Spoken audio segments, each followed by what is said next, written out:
In the beginning, God created the heavens and the earth. The earth was formless and empty, and darkness covered the deep waters.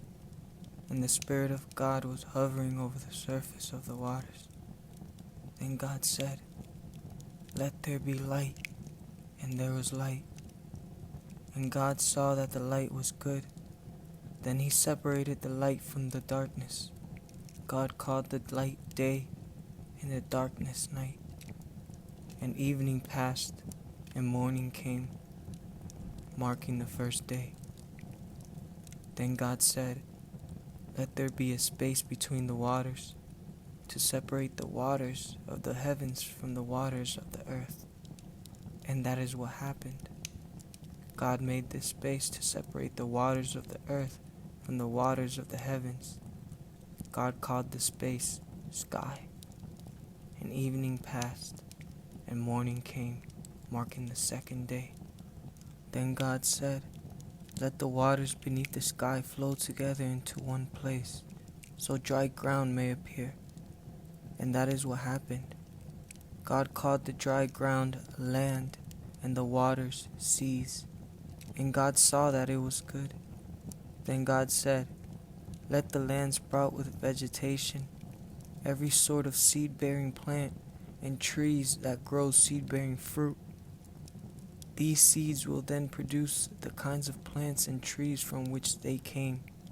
And that is what happened. The land produced vegetation, all sorts of seed-bearing plants, and trees with seed-bearing fruit.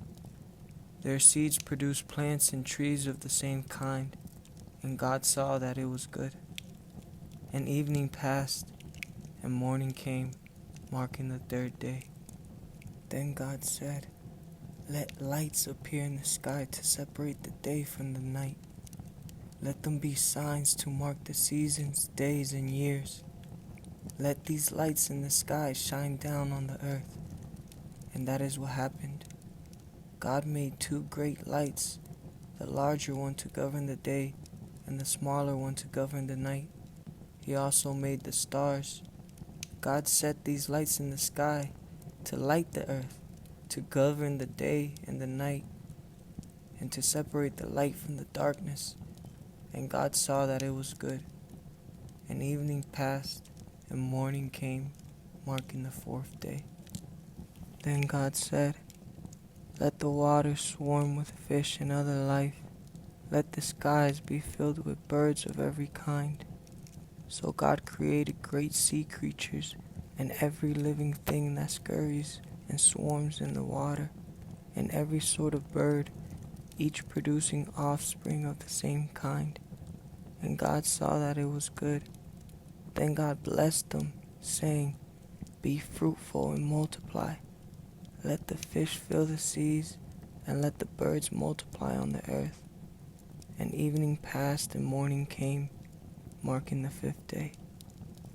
Then God said, "Let the earth produce every sort of animal, each producing offspring of the same kind, livestock, small animals that scurry along the ground, and wild animals."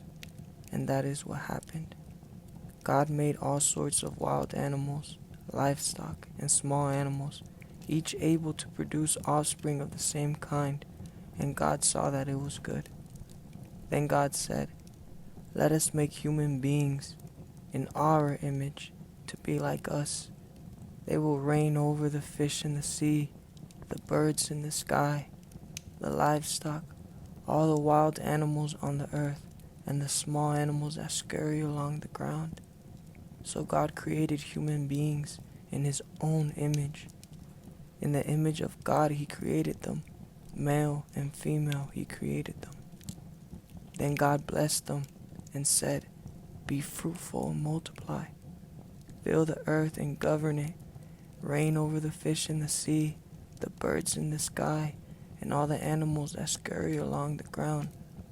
Then God said, "Look, I have given you every seed-bearing plant throughout the earth, and all the fruit trees for your food, and I have given every green plant as food for all the wild animals, the birds in the sky, and the small animals that scurry along the ground, everything that has life. And that is what happened.